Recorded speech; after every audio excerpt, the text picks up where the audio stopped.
This is Dr. Warner von Braun. He is a rocket engineer. He is listed on the NASA website as one of the most important rocket developers ever. This is him with President JFK. Seems innocent, but there is one thing most of us don't know. He was a Nazi scientist brought over on one of the most covert and daring operations ever.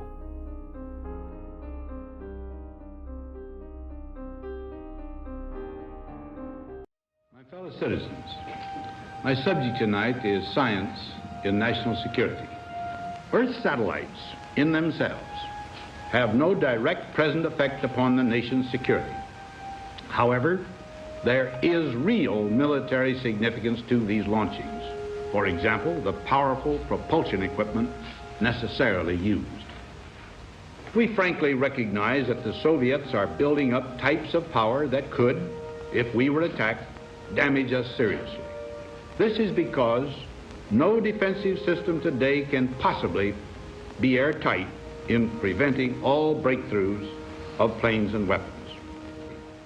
One of our greatest and most glaring deficiencies is the failure of us in this country to give high priority enough to scientific education and to the place of science in our national. The U.S. needed to be superior than the Soviet Union.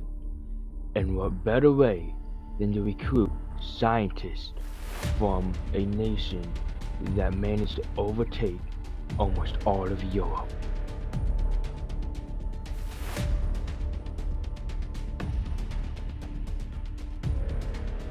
And the Soviet threat was this foreboding menace. And the idea was, certainly at the Pentagon and among the Joint Chiefs of Staff who were really running this program, was if we don't get these Nazi scientists, surely the Soviets will. Was there much debate at the time about the ethics of it? Absolutely, there was a debate, and I think that's what makes the narrative so compelling. It was okayed by President Truman in 1946. He hoped that this would give them a military advantage over the Soviet Union.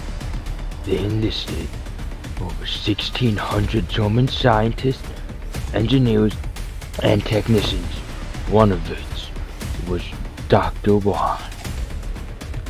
Werner von Braun. Yes, he came here. He was the head of our rocket program and brought 114 fellow V2 rocket makers with him. And this program, again, had a very beneficent face. Only now do we know the facts are very different about what those scientists were involved in at the end of the war in what was called the Nordhausen slave labor factory.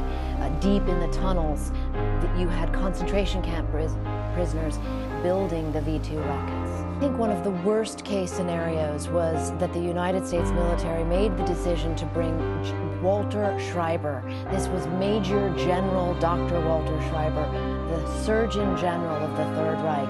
He wound up at a military facility in Texas. During the war, Dr. Schreiber had been involved in the vaccine program for the Reich, which sounds like a nice program, but it was actually a program to work on protecting German soldiers from these biological weapons that were also being manufactured. So he was involved in war crimes and concentration camps.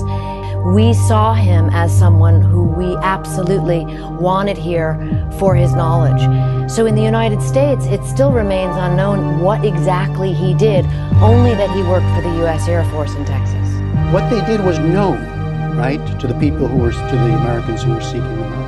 Certainly to the American military intelligence officers who were interviewing them. The idea that they were involved in war crimes was really necessary to be kept secret, and that's exactly what happened. So Britain did similar tactics in Operation Sojourn, where they enlisted 1,500 Germans to forcibly remove from Germany in fear if they got in the hands of the Soviet Union, then they too would be taken over. So in a case like that and others where we know that they did accomplish things for the U.S.